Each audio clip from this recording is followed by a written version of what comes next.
Sold! Here are the keys to your new home. New beginnings sound exciting. From a new marriage to a new home, having access to legal help comes in handy. With Legal Shield, you can connect with a designated law firm that knows your state laws, helping with prenups, real estate contracts, and even wills and estate planning, starting around $1 a day. Legal Shield. Real lawyers, really affordable. For 10% off your annual subscription, sign up at LegalShield.com today. That's LegalShield.com. Legal Shield does not provide legal representation or advice. See a plan for complete terms.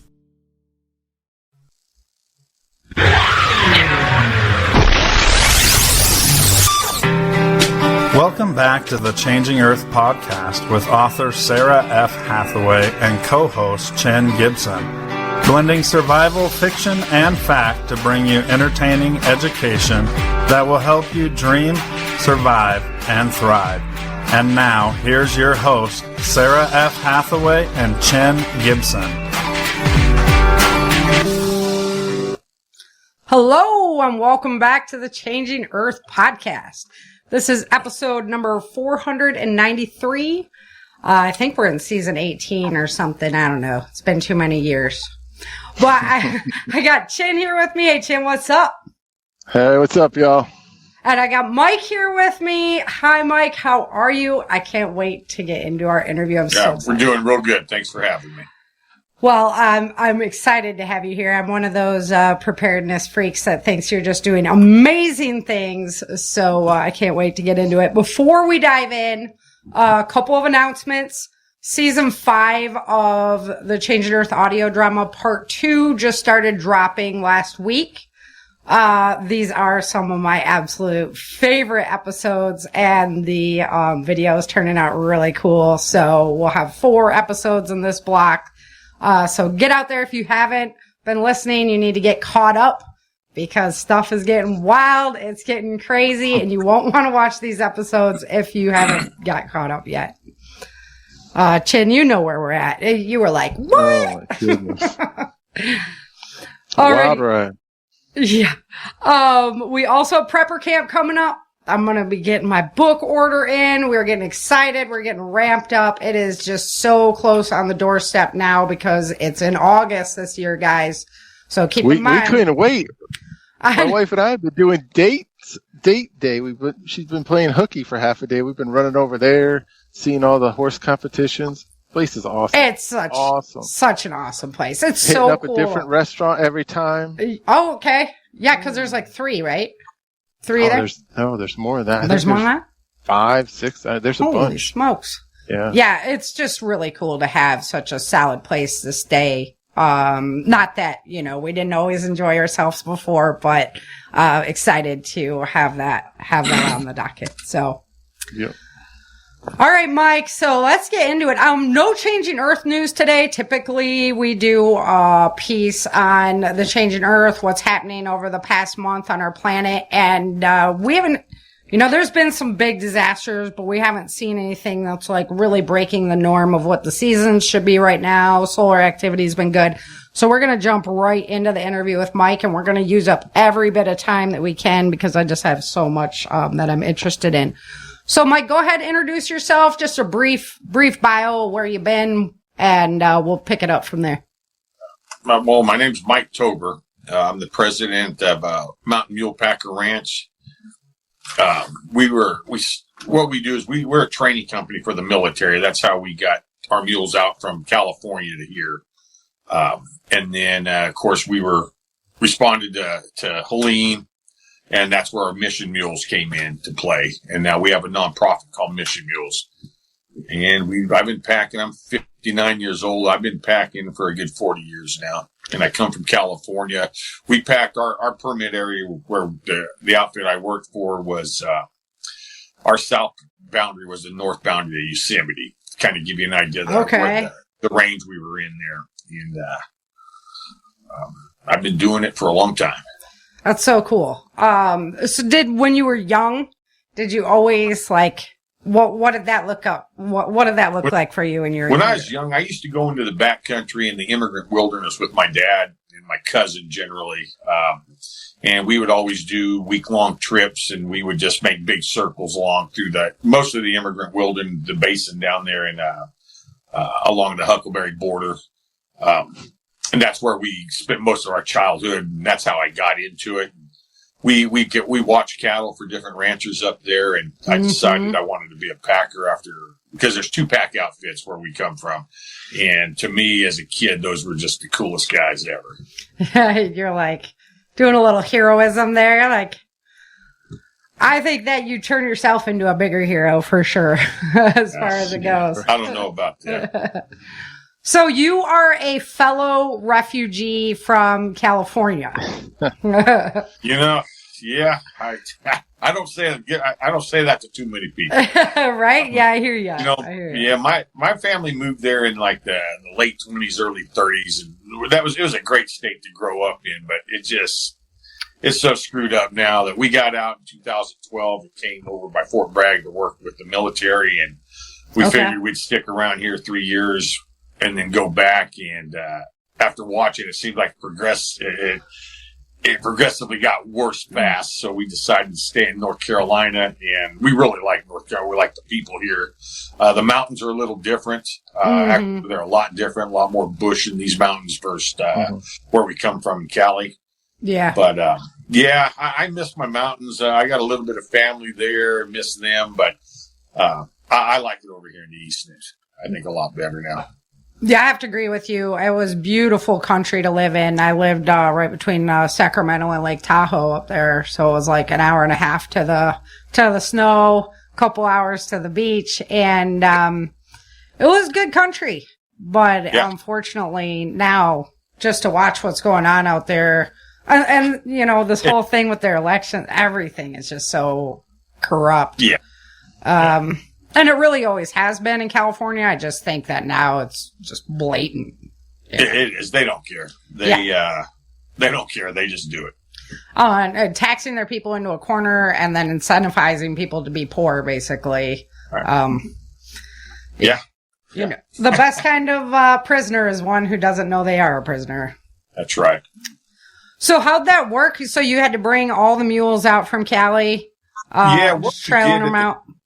Yeah, we did. In 2012 is when we made the move. We kind of prepped for it for a couple of years. My sister and her husband, my sister came out to North Carolina to join the military when she was 18, and she went to dental school afterwards and got married and had a family. And at the time, her and her husband had a body armor company called Paraclete. Okay. And they made body armor, and they sold that company. And shortly after they sold it, they built the skydiving wind tunnel there just outside of Fayetteville.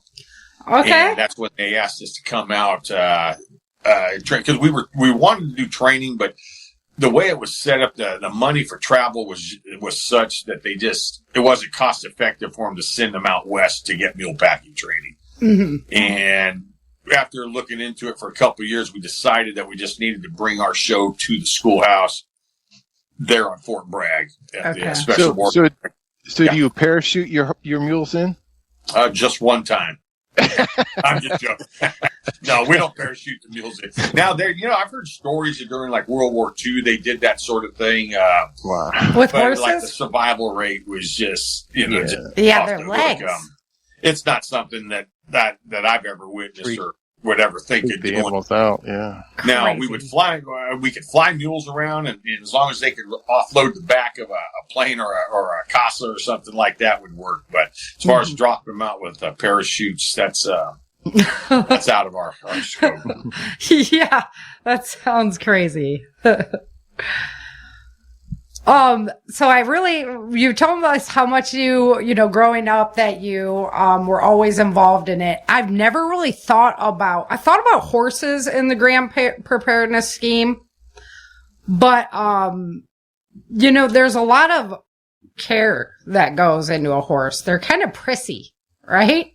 Some can be, yes, ma'am. Right? So, and then, on the movies, they're always like, oh, we're gonna hook the horses up to the cart and it's just magically going to work, and people don't realize that like it doesn't work that way. Yeah. I don't know how good it works, but it will go and usually go pretty fast when it does go. Right. Yeah. Yeah. I'm like, that's not reality. Like if it was a grid down scenario, you can't just take any horse and hook them up and do this. You can't. Or even put a pack on them. Honestly. That's right. That's exactly right. They don't know that weight, that any of what's going on. So, as a just living like animal. us, you need to know what's expected of you. You got to know what you're doing. You got to be taught what to do when they do this. And it's the same with the mules or the horses. They just have, once they learn it and they know it, and it's not going to hurt them, then they will work for you. But it takes time. It takes years. You know, we lost some mules during Helene in that same time frame, and because of the storm, or. Well, you know, we were up in Asheville. The mules were down in Mount Ola, resting pasture down there, and a storm came through and blew a tree down. And the way it knocked the fence down, it didn't come down directly on it, but it laid it over, so there was no wire sticking up. And I think we had 9 mules in that corral, and 4 of them got up, made their way to the highway. Semi hit 3 of them and killed them and clipped the 4th one. And we still have him, but he's crippled up. He was the one I used to ride during Helene. He was the one I rode. But so then we got, after that happened, we weren't sure how long we were going to be doing this. You know, God put us up there. You know, and how it started is the storm come in. We had a training set up with MARSOC down in South Carolina, and of course the roads flooded. It got canceled out. But we had a trailer load of mules. We had supplies for a week for the mules for my team. And once the power came back on down where we were over by Mooresville, we started seeing what they were saying was inaccessible areas and what was going on. And we decided, all right, we're going to leave in the morning. We can help with this. We can just replace the weapons and the ammo and guns with food and water.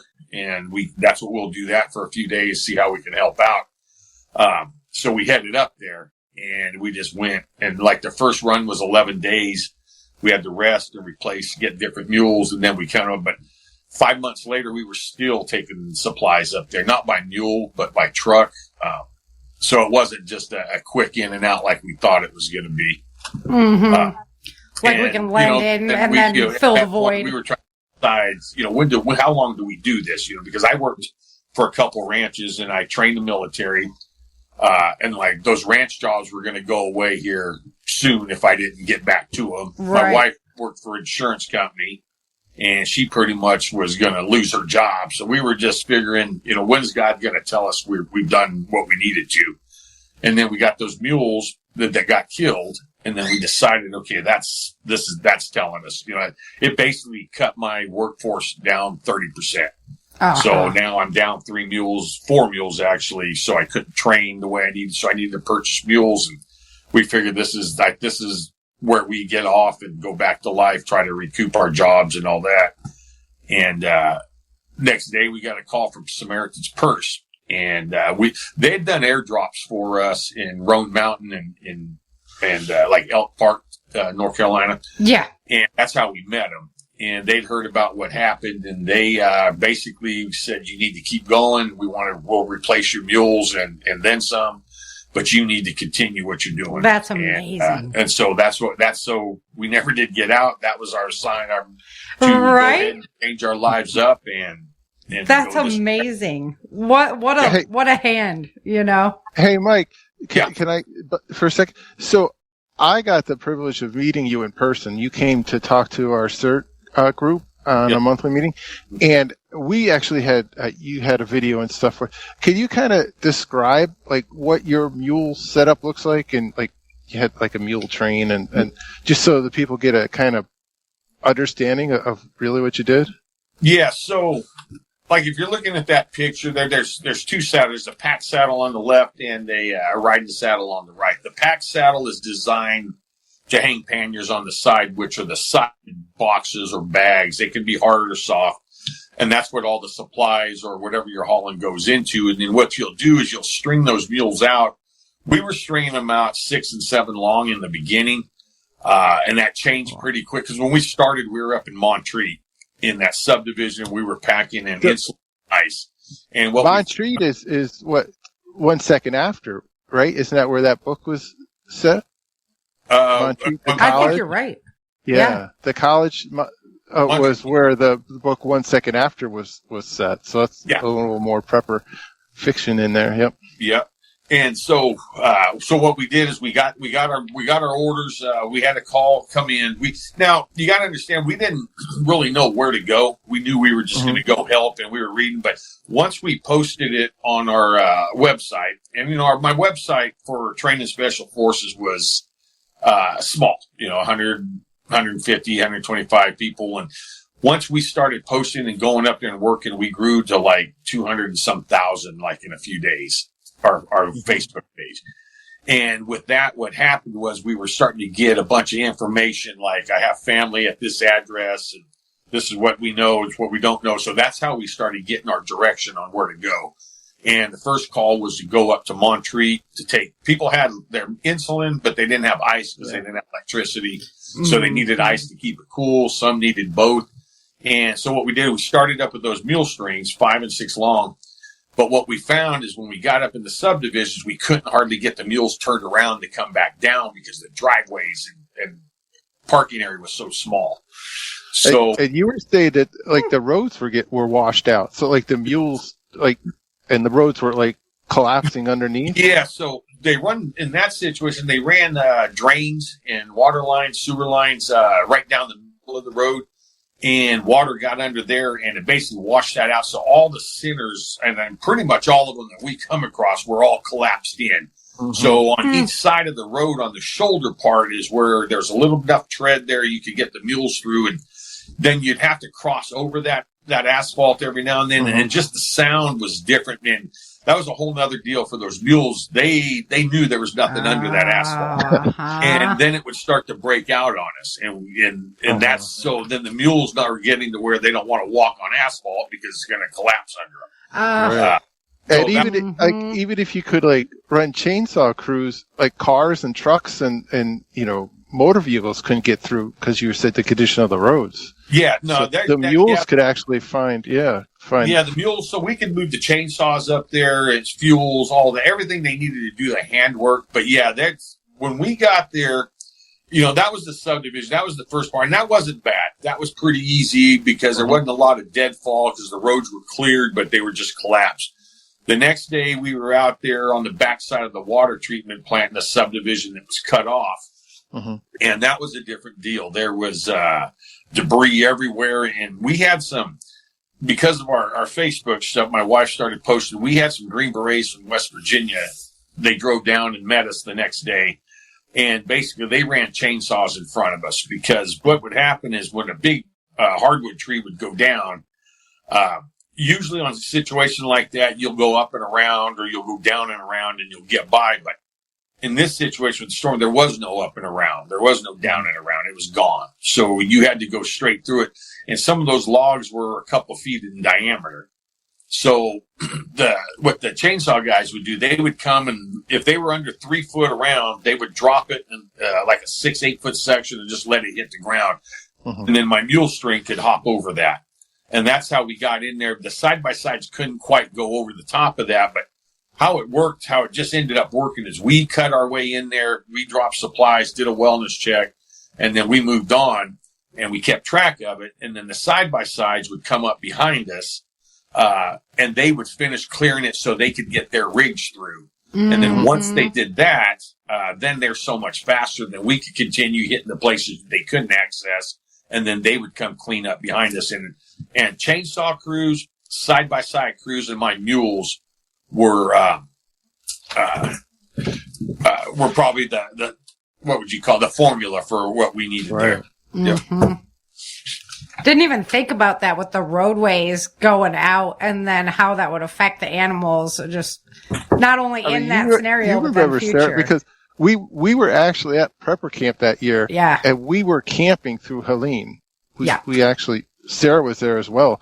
So you remember, you and your husband and a group of guys got in the back of a pickup truck and went out with like hand saws and stuff just to help clear. And we got through like 90% of it, but just like it says, those big ones were the challenge because you got to have the big saw they up were in there. Clearing what to do with in it. reverse. They were clearing from the top of the mountain down. Right. And, there was a lot of that going on. People were working from all different directions. Say you were cut off. One of the areas we were into, we were like a mini excavator there, and we're like, how the hell did that get here? But the guy lived there, and he was in between the two spots that were cut off, so he just would jump in, and he started just clearing which direction he thought was best, and that what we found is in other areas the same thing. People were showing up. Literally in the beginning, they were showing up with shovels, wanting to dig the churches that got covered with mud. They wanted to dig their people out, and people were showing up with shovels, little bit of equipment that was in the area, just ground crews. And there's a little lady, she showed up with a table and started making sandwiches and just giving us food. Everybody could do something. Yeah. Everybody, if there was something you can do, people did it. And it was probably, for me, that was probably the most impressive deal out of the whole thing, is that how everybody just came together. It didn't matter if you were left, right, whatever. It didn't matter at that time. Right. Now, give it 10 days, that shit all changed. So not for the good. Well, do the mules hold up? Because obviously that's a higher stress load than they're probably used to. It was hard on those mules. The train's rugged, even. I mean, just that in and of itself. And the biggest thing was crossing the rivers. See, we crossed the rivers when they got crossable, not when they were raging, of course. Mm-hmm. Yeah. And, we'd go through, and we were working at night a little bit, and we'd come through in the morning just, holy shit, we just crossed that. And there's rebar, there's concrete, and there's trucks, there's people, there's animals, everything's in that water. And we they tend to be a little eerie around, my horses were always a little bit eerie around the smell of death. If we had a deer hanging or whatever, they're like, what? In a couple of the places we put some Vicks in their nose, like we do if bear hunts and things like that, because it affects them. It's a different smell, and they act different for sure. Yeah. I was just thinking about, because I grew up a lot with horses as well, and that's got to be. You had mentioned that you, at one point you were able to rotate your team, so you have a team. Yeah, so people loaned us some mules, and then we would wrap them, and then we started taking out small. And what we would do is like I was saying in the beginning, when we had 5 or 6 and we couldn't turn them around as easy, so what we started just breaking them down into 2 and 3 mule strings. Mm-hmm. And so when we were doing that, I didn't always have a packer, so those 2 or 3 mules would stay at the camp. And they would that way, kind of like an athlete. They had to have a little rest. Changing the line on an ice hockey team. Yes, exactly. Yeah, exactly. Because 2 things will happen: they don't want to work, and then they don't. They just don't want to work. Yeah, and they get tired, and they just won't cooperate. Right. We didn't want to work either. We were getting tired and irritated as well. And then all the bees that came out was just crazy pants. Yeah. All the what? The bees, the ground wasps. Yeah, the yellow jackets. Oh yeah. Yellow jackets were a thing. Yeah. It was like that was like an epidemic. That was like a plague from God. I'm not even kidding. I've been attacked really bad by them, so I have a little bit of. And that I couldn't handle it. I was going off. So I couldn't imagine that the mules would be very happy about the amount of just wasps that were there as well. Right. Yeah. No, it all kind of played. Now, one thing I will say, though, with all the amount of water there wasn't as many, because usually around July, the yellow jackets are horrible. We don't even train unless we actually have a team that wants to train. From July, August, and November up in the mountains because of the yellow jackets till it freezes. But with all the water that moved through, really, you think you'd see more snakes, but a lot of that's through that debris, we didn't see any snakes at all, actually. Wow. Yeah. Crazy. Yeah, that's true. There wasn't. Everything, man. There was so much, the stuff you saw was just unbelievable. Like treatment plants for the septic system. They weren't just overflowed. The whole concrete structure was gone. Yeah, it was amazing. Yeah, to be out in it too. That's so. Because it was incredible. Go ahead, Chin. We're talking about Helene. Sarah and I have firsthand experience on that one, but you've also done West Virginia and Texas and we deployed. You've done relief. Yeah. Go ahead. No, I was going to say you've done relief all over even out of country, right? Yeah. Jamaica, going on 2 years now. We've deployed the mules 6-7 times. We did do a deployment to Jamaica, but we did because of all the exposure we got from Helene, different organizations. See, we're still moving food. We're still moving jackets. We're still moving a lot of that type of stuff. And that wasn't really what we started off as. But as we got more popular, I guess you could say, different organizations would say, hey, man, we have this stuff that's, we don't deal in any used clothes. It was all new stuff. And they say, we'll have this stuff and we'd like you to get it to the people who need it. And we started off like, we got somebody else that could probably do better, and they wouldn't do it. They wanted to go with us. And basically what it came down to is, they wanted to make sure that their product, whatever it is, got to where it needed to be. They didn't want it put on a FEMA truck. They didn't want it put nobody trusted they didn't want anything to do with the government and that. Yes. And it was kind of interesting coming from that side. So that's how we got into the food, because this organization out of Nebraska called the Orphan Grain Train, they're a Lutheran group, and they're huge. They give, they're not as huge as Samaritan's Purse, but they have planes, and they're big. They're all over the country, all over the world, actually. For Jamaica, they met us here during Helene, and they helped us out. They just got us supplies that we needed, and then when that passed enough, and then West Virginia hit, and then Kentucky hit, we were able to get like 4,000 gallons of water delivered from them, from Nebraska to Kentucky. And we started working that way with them and got a pretty good relationship. Then when Jamaica hit, they asked me, are you going? I said, we're leaving in the morning. We're not sure what we're going to do. To Jamaica? We're gonna leave. And they're like, what do you think they need? And I said, from my guys, the intel guys that we deal with the military, they're going to need water. Probably more than food. And they're going to need both, of course. And I said, so I'm guessing a way to make clean water. So he says, get me some information on those types of filters. So we talked to Samaritan's Purse, and we asked them, what are your wash teams? What kind of systems do they run? And they run it's called an Aquifer 4000. Catadine Filters makes it. It pumps out. If you run it 24 hours a day, you can do about 4,400 gallons a day of fresh water. And it's a decel, so it'll take the salt out and everything in between that. If you're not dealing with salt water, it'll still take care of the brackish, whatever. And they're about $60 grand to get them here. And he called me back and says, hey, what do you got? I told him, he called him. He said, all right, I just bought one. Can you get a team that can take it and not get it stolen, get it set up, get it handed off to somebody that'll continue to run it and won't steal it. And that's how we went to Jamaica. We went up there and we went through customs, got their machine out, took it across the island to St. Elizabeth to Great Bay, and started pumping water in 2 days. And we did it a little different because there were other wash teams there before us that still weren't pumping water yet. And some of it was just the alligator or the crocodiles were stealing the stuff off the pier at night, that sort of thing. But the biggest thing is they were waiting to get permits and approval to go ahead and set their machine up to run.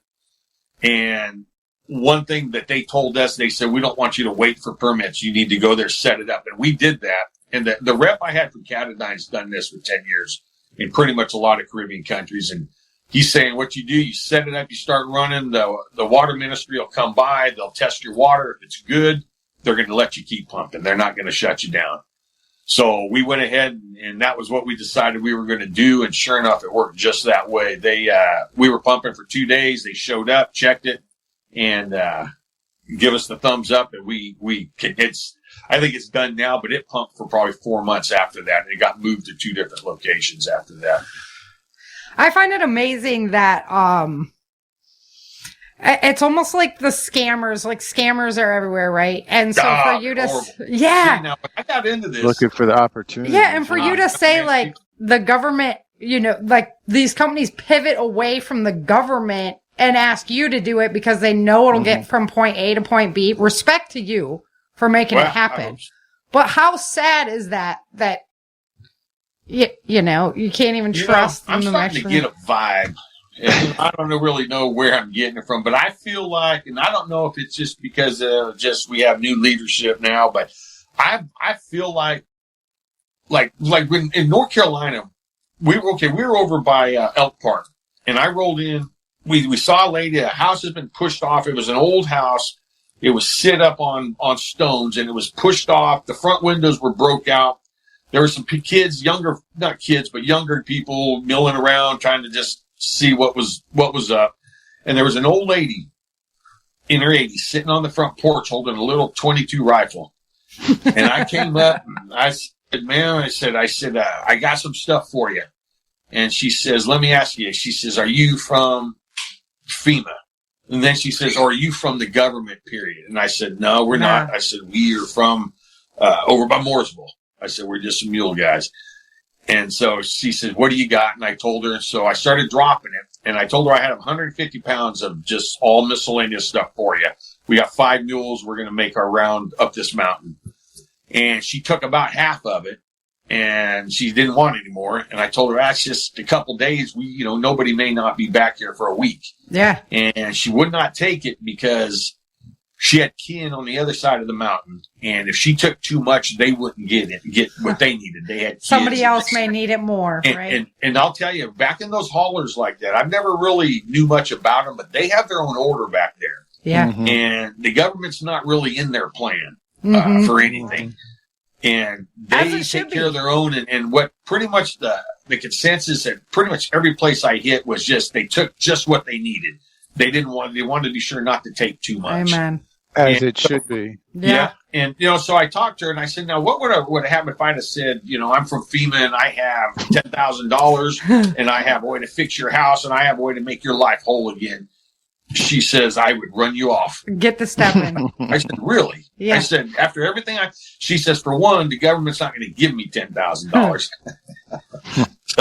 But she was pretty adamant that she just didn't want any help from the government at all. Yeah. And that was pretty much that. And she has family and she didn't want to short nobody else. Those were the two. That was the biggest message I got out of the haulers. And I'm talking from West Virginia, Roan Mountain, Tennessee, Eastern Tennessee, all the way up to through North Carolina.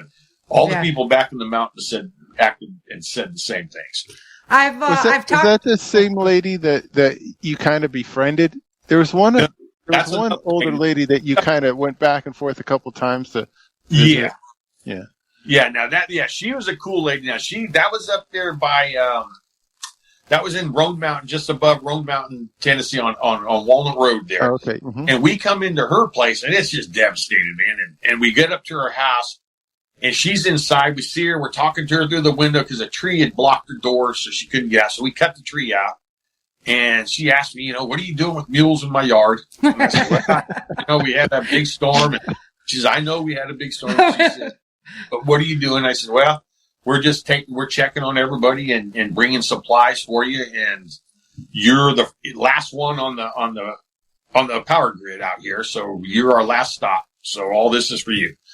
And she says, what happened? And I said, we're looking around the yard, and she says, we got a lot of rain. I know that. And I said, well, you did get a lot of rain. And I told her what had happened, but she had told me that when there's just a regular storm roll through where she lives back there, it could be 8-10 days that she's out of power every time, regardless. Yeah. So to her, she didn't know what had happened.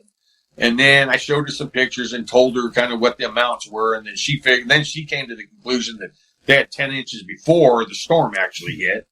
Mm-hmm. And then I asked her, I said, why do you all build these houses so close to these streams like that? And she says when her family moved to those mountains, not that particular farm, but the mountains in that area, they were just Scottish settlements. And she says they've never done this. The one time we got this many inches and it took out part of the chicken coop, and she pointed me, but she says what she saw come over that bluff, man, was 2 foot tall, and then it grew from there. And so she knew they had a lot of rain, but she didn't know it was just devastated like that. So we took some pictures with her. She was, really she liked the peanut butter and cracker. And so when we're up there, because we train them, we work with special forces. We train up there. We have a lane up there not far from her place. So when we're up there, we will go ahead and just for the hell of it, pack up some mules, put some peanut butter and crackers on there and go to her house. And, nice. visitor. And that awesome. kind of have a thing, yeah. She doesn't quite get my name right any of the time. When you're training with special forces, do they actually use, or are you just hauling equipment for them? Do they actually use the mules like in their operationals, or are you just hauling? That's why we moved out to North Carolina. 2012 was to work with the military.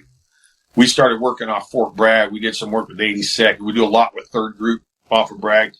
And yeah, they use them for, and when we started, it was mostly moving weapons. Now it's moving, we do a lot of Space Force type work. So there's a lot of Pelican cases with comms in it.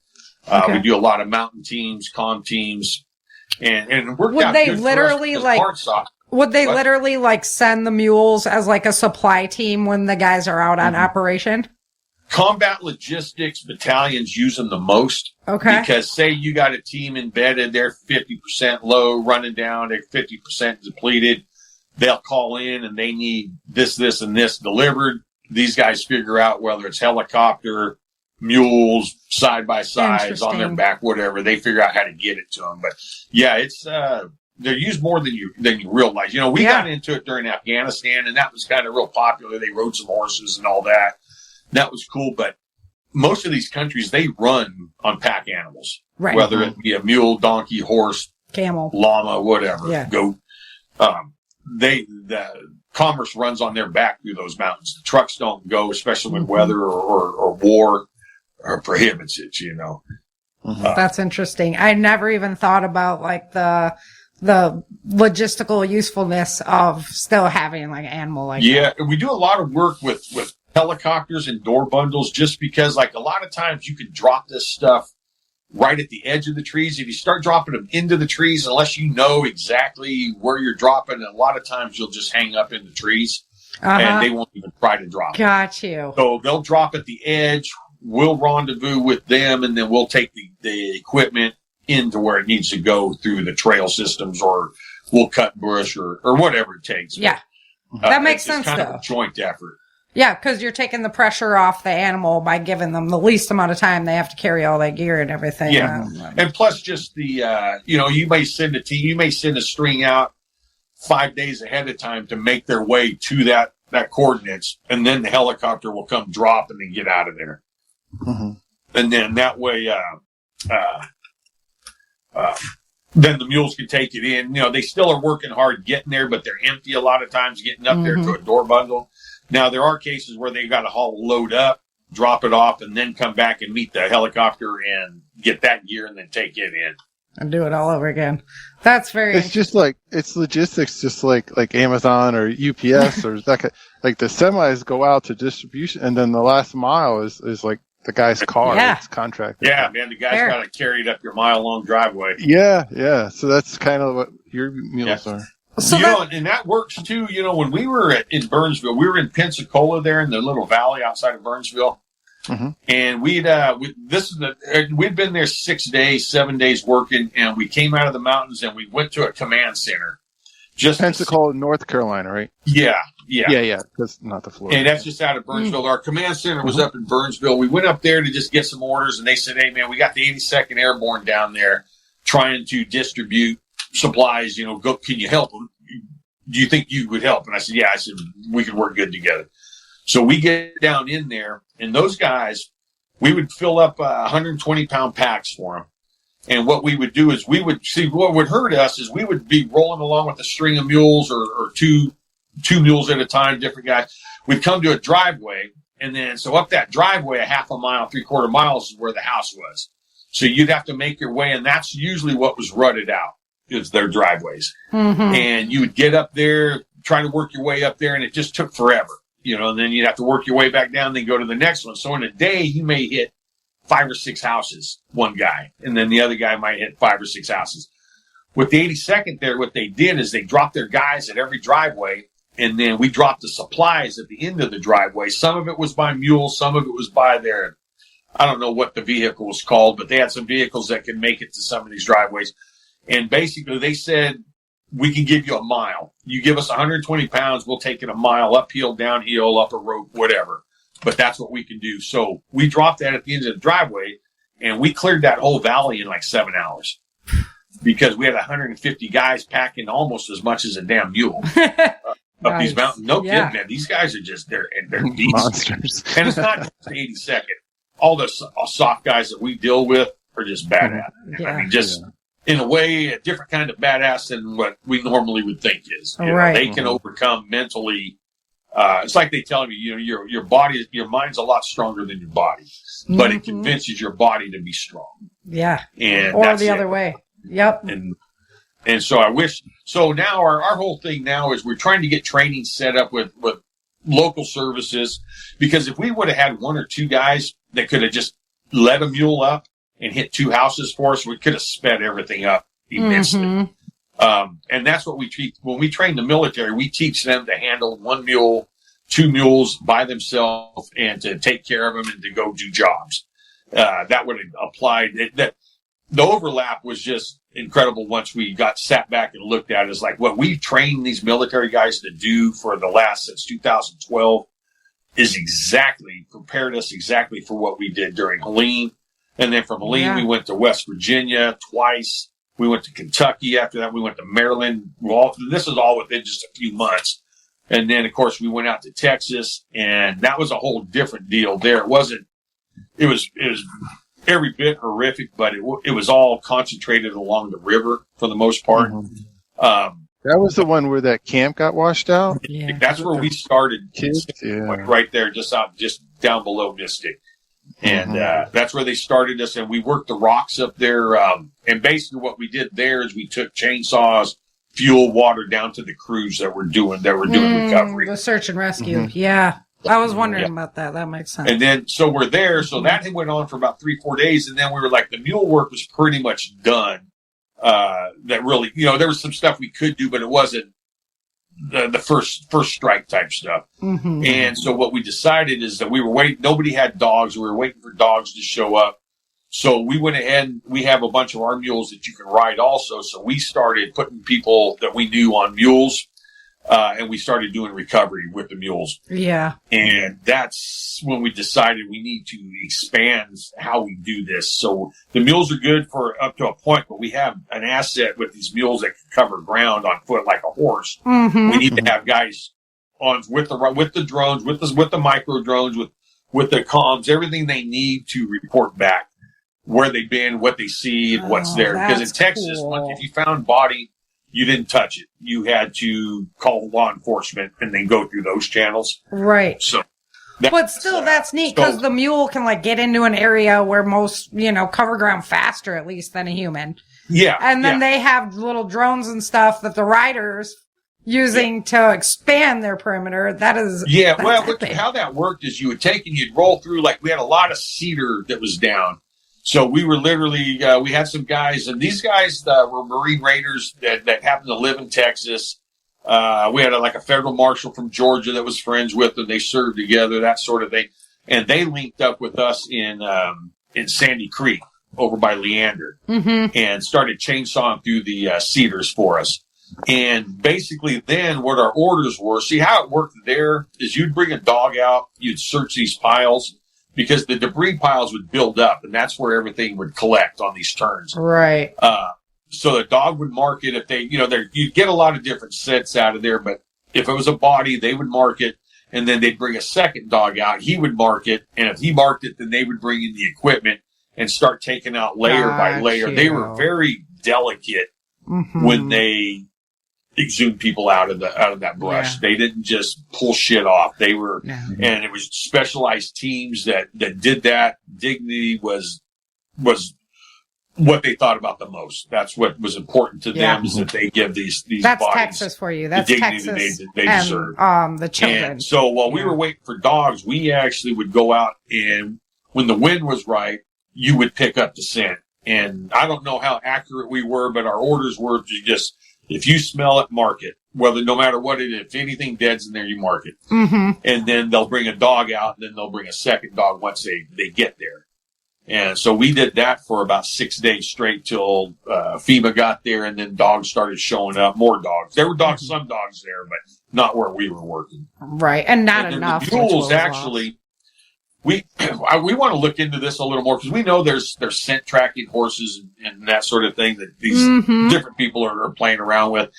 But we could tell the mules acted different when the wind would blow and we would have something dead in those piles, but we weren't sure if it was just because they'll act that way with just other dead animals. Right. So, but we did enough of it over and over and over. We could almost tell, like, I think we're going to find something in this pile the way the animals act. The animal. Yeah. Sure enough. Yeah. Now, like I said, we don't know, with the human sense different but it'll fool you with, say you got a pig in there also, or a cow or something. It'll fool you.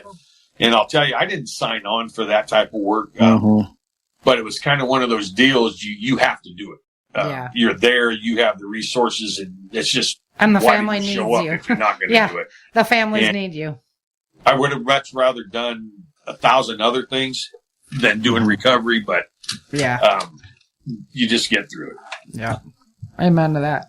So you even lost some animals during Helene, which is interesting. I wanted to ask you if you had like special tips, with the wildfires in California and stuff, being able to move your animals was like a big deal. Yeah. To be able to, have that rapid response with what's some like the things that, maybe with a Helene retrospective or you've owned them for a long time, kind of stuff you deploy, that others might be able to apply to their animals. Yeah. We did a little wildland fire work while we were in California. When we left California, it wasn't on fire year round like it is now. Right. Every 2-3 years, you'd get a big fire. There's a couple of mule strings that work through the Forest Service up there. Mm-hmm. I worked for a pack outfit in the immigrant wilderness, and we did some work on some fire lines there. And really, kind of forgot where I was going with that. Being able to get your animals moving fast. Like if you saw that the storm was incoming. That time where we lived was at the base of the Sierra Nevadas. Pretty much cattle country. So anytime there was fires in the area, everybody would mobilize their trailers, and they would be, because hauling, people like us and other ranches, they don't have 1 or 2 horses. Just a standard ranch will probably have 8 to 10 horses or more. And that's a smaller ranch. We have 15, 20 mules. So that's something that we try to do. We didn't go out to California on the Palisade fires because wasn't really a big need for moving horses around there. Mm-hmm. That wasn't horse country. A little bit more urban environment, yeah. Yeah, but we will move around to help if there's a need for that. We have big trailers. We have 32-foot trailers, so we can haul 12, 15 head, So basically... Is that how you got to, Texas? Is that how you get your mules around? Do you have your own equipment, or do you, lease or have... So we have equestrian movers. We have 2 big trailers, and then we have some smaller trailers. We have a few trucks. But you have to be able to haul everything yourself. Your own stuff, yeah. Even that is a huge logistical thing. Those animals Penske doesn't have some equestrian hauling unit. No, but Enterprise, we rent trucks from them because the Enterprise we use in Mooresville, North Carolina, is big NASCAR country. So they rent trucks, and they rent trucks that'll pull big trailers. So for different events, or if we have, or we'll, like Texas, we'll rent a truck for a month and go down there. But you can rent them. It's actually cheaper to rent them than it is to own them. The extra trucks, just because you don't know when you're going to deploy. Right. And if you have to sit a truck, and we have a nonprofit, Mission Mules, and we really watch how much money goes out because we have to save, because deploying is very expensive. Yeah. It's very expensive. So we just don't want to be making an insurance payment on trucks when they're not working. And we did the math, we did the numbers as much, even though this was like a crazy 2 years as far as disaster response goes, it still made more sense to rent these trucks for a month at a time than it was to keep them for 11 months out of the year. Yeah. And not use them. Everything boils down. You got to, when we started this thing, we weren't, being a nonprofit was the furthest thing. We had no idea what it was even really. It didn't interest us at all. And when we were working Helene, we just could not believe how many people out of the goodness of their heart were doing things, nonprofits everywhere. And the more we got into it, we were thinking, that's bullshit. There's not a lot of out there. There's a lot of scammers out there. Yeah. And that was the rude awakening right there, because, we thought, what we would do is when we got to this point, because money had come in, people were supporting us financially. And it was, we were Mountain Mule Packer Ranch. We were a company for profit, and it was going through there. So we had to change that. So we hired some CPAs. We got some good advice from like Samaritan, some other people. Get some CPAs, separate the two, and run them. You either start a nonprofit or you donate the money somewheres. And at first we were going to just donate the money, and then the more we looked into it, it's like we felt that we could do a better job with that money. And we decided to go ahead and we're just going to do a nonprofit and do it ourselves. And we started doing that, and it went good, but then it just got so overwhelming trying to work and run that and train, that we finally made the decision we need to just either jump all the way in or get all the way out. And we decided to jump all the way in, and it's, nonprofits are different. They're hard to keep alive. If you want to keep doing good, you have to feed them. And so that's what we work on. That's what we've been working on. And we're doing pretty good with that. We're comfortable with our model. We're hoping to make it better and to get a little different funding so we can get some specialized equipment that'll work with the mules. But that's what we decided, that we can do a better job with the money. So we started Mission Mules, and we've been doing it full time ever since. That's cool. Yeah, the ebb and flow of that income stream's got to be a challenge. It is. It's like I said, I don't know a lot about it, but it's all doable. But the organization that we worked with the most, they told us, bottom line, you do good, you keep doing good, and you just don't waver from that. The support will come in. Yeah. And I believe that's kind of where we are right now. Isn't that what Jesus tells us? That's it. Know? That's it. So what do you, what kind of advice would you have for people, if they were waiting for assistance kind of thing, for those folks who are like, oh, the government's going to come and save me. And, Now, do I know this? Do I know they said that before I got there? Or after I got there? I'm just talking about, there's a lot of folks out there that'll stick in their head. I'll tell you, the biggest thing that I've learned out of this is you need to be prepared. And whether it's, I don't think you can over prepare, but I believe if you think you can be cut off, even if you don't think you can be cut off, you need to have a certain amount of supplies on hand. You have to have either water or a way to make water. Yeah. Those are the two things. I just feel like you just got to look into your area, what you need to have. So if you're cut off for 10 days, you can get by, your animals can get by, with very little disruption. So, you want your generators, you want your fuel. If you can make solar, it's not something you can just go out. And then I'm talking not from experience, but what I've learned and meeting people like you is this isn't something you can just go out, drop a credit card and buy everything you need and you're good for the next Helene. You have to have, it's got to be a mindset. You have to start looking how things have progressed, and then what do I need to sustain myself and my people for X amount of time. And a lot of the skills and supplies overlap. You might be planning for an ice storm here in the mountains, but a hurricane comes through, so you could still do or like your one lady that was always out for 10 cooling, days. But you could still have food, you'll still have power, backup power. So a lot of stuff overlaps, and skills overlap. I believe water is probably the most important. I'll tell you, out of all the things I've done with the mules since Helene, going to Jamaica, doing that wash plant, or doing the wash team, the decel, to me, and that made the most sense, as far as going out there, and that just kept working. Even when you weren't there, 3 guys set it up. We did the whole process, set it up, and it was kicking out 2,200 gallons a day because we'd run it 3 days a week, 8 to 10 hours a day. And that was pretty much what that community needed. But to me, that just having that type of system on hand made the most sense. That you should have water. Always have a way to make water. Speaking of water, that's got to be like the challenging, one of the most challenging items to carry in because of the weight, the movement of it. Yeah, you almost got to have a way to make it because, like for mules, drink a lot of water, and if you had to clean their water, you couldn't carry enough water in right. for them. And it's the same for a family. They, a couple cases are going to get you by for depending on how many you are, but you need to have a way to make water, whether you're purifying it with boiling it or anyway. But and even boiling doesn't, like in Jamaica. We got there, people are drinking out of puddles. They're shitting all over themselves because they got giardia and all that. Yep. And then some of them are boiling the water, but what's in the water, the byproduct when you boil it, was making them a little different kind of sick. So it really wasn't even clean that way. It had to be filtered. Yep. Yeah.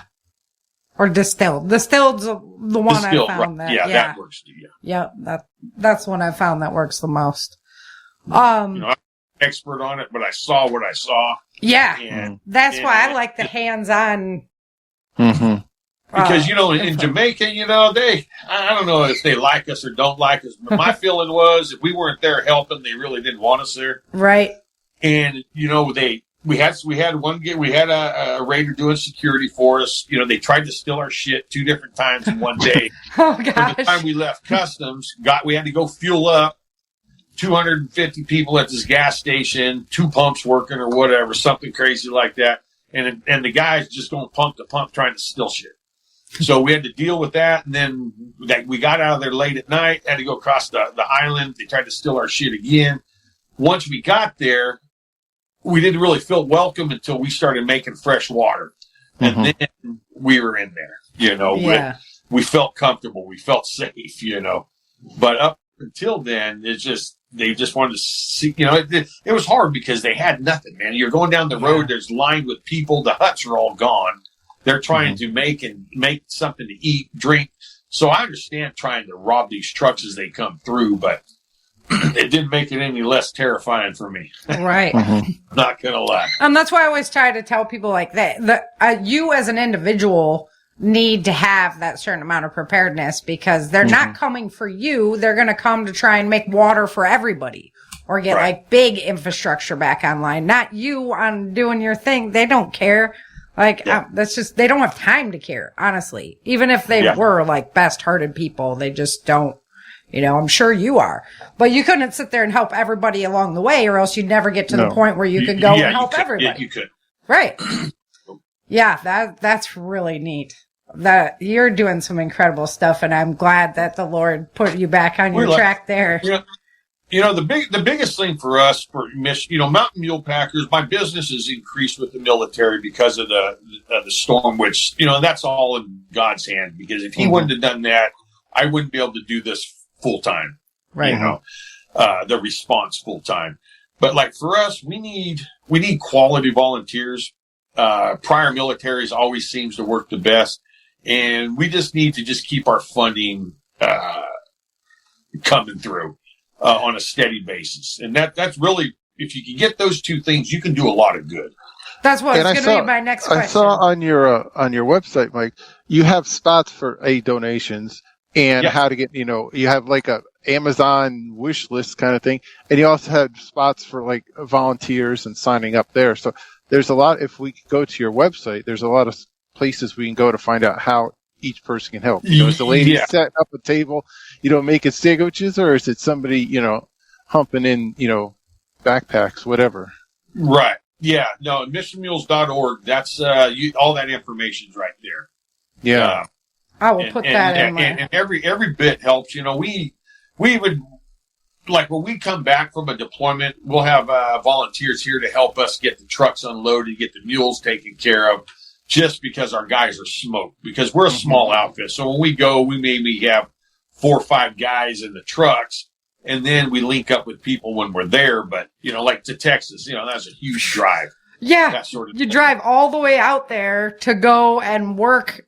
And that Texas had to be really rough on the heartstrings. And the thing is, there's a job for everybody. Like we have a lot of older people that come and they help do our Christmas stuff. We still do we because of the exposure, we got jacket companies donate jackets. So while we were in West Virginia in those haulers, we saw how poor the haulers in West Virginia work. Mm-hmm. And so we started working with the schools, and we provide food up there. We do a Christmas program.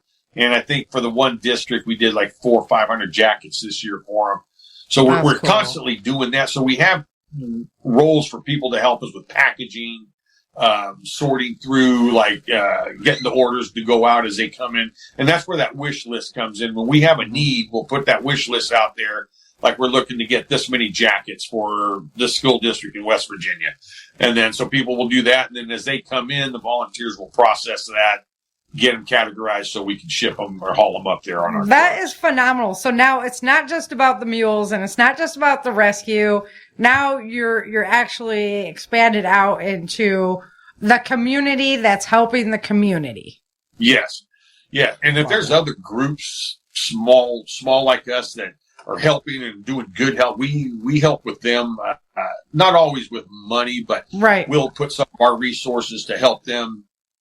Because like in West Virginia, there's a lot of little groups there, but they don't have a lot to work with, but they do everything they can. So we help them out, whether they're doing food for kids or, what we started doing is working through the school districts, providing food to go back to the haulers after school hours. Okay. And that's like the one that we're working on right now.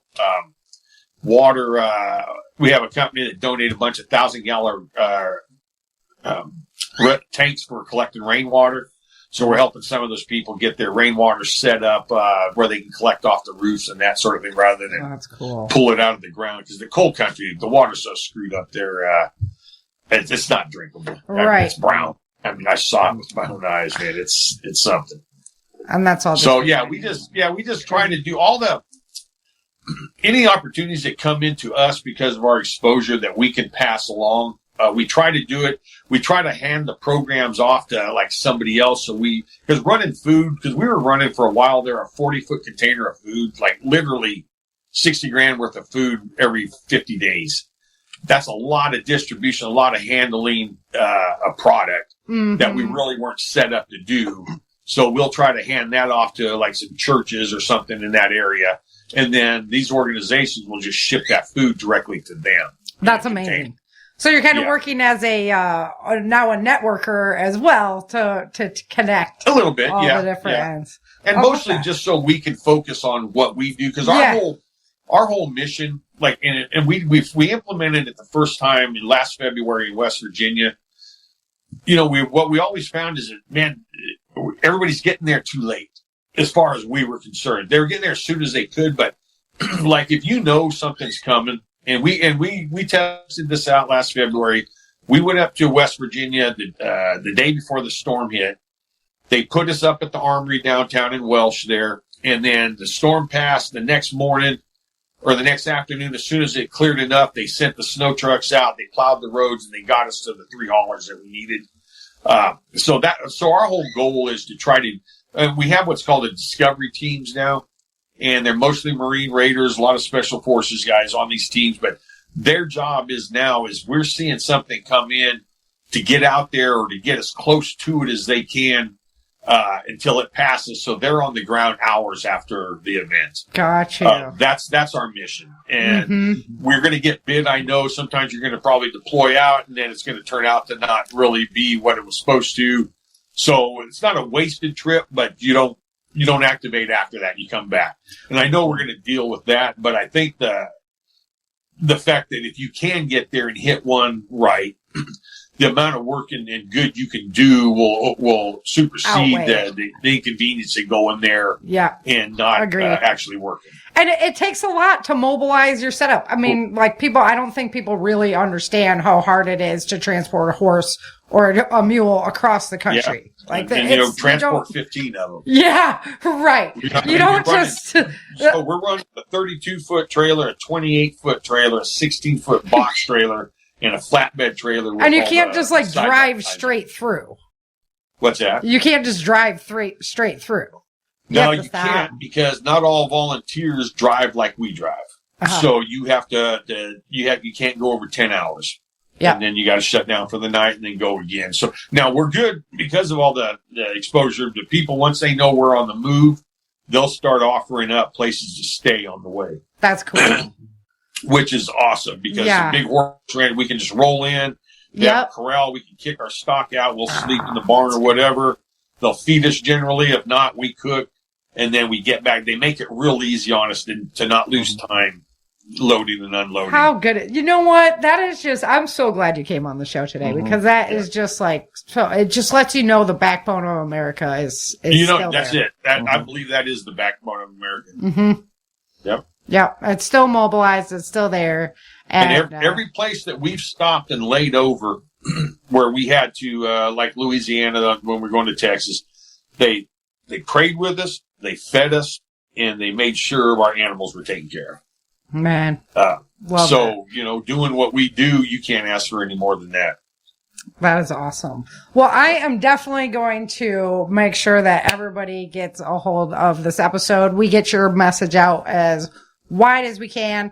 Before we wrap up, let me know if there's anything else like that's upcoming or that you really need, assistance with as far as it goes. You kind of went through it or, whatnot already, but like what's that most burning thing that you want people to know? And then, give them your website again. And I'm going to post it all over the place as well when we hit I appreciate that very much because it does small organizations like ours, the help that people like you can give and do for us is, you can't even measure it. I mean, it just, you get it out there, it helps us. And like I said, we're trying to do a few things. We want to have our discovery teams out early. So we basically have some things that we're looking to buy. We're saving up. But one of them is a discovery vehicle, small 4-wheel drive that 3 to 4 guys can move around and camp out of while they're doing their work in the beginning. It's just stuff like that. But really, it just fund us. And follow us. And if you follow us, you can kind of see exactly where the money's going on each purchase. And really just, if you got feel like you want to do some volunteer work, we would love to, have you, for sure. Good. And that's, you go to missionmules.org and you'll be able to find a place to donate, place to volunteer, and just information about us in general. I love that. So guys, one of the big questions we had going through Helene and that is literally, who do you give your money to where it's going to actually make a difference on the ground? Samaritan Purse stepped up. There was a couple other ones at the time, but Mission Mules is 100% that. I would highly recommend your guys' company. You're a gem to talk to. It's been my honor. Yeah. And thanks, Chin, for hooking us up today. Absolutely. Mike's the real deal. He's an awesome guy, and I couldn't wait to get him on the show. Yeah. Appreciate you having me. Thank you. All right, guys.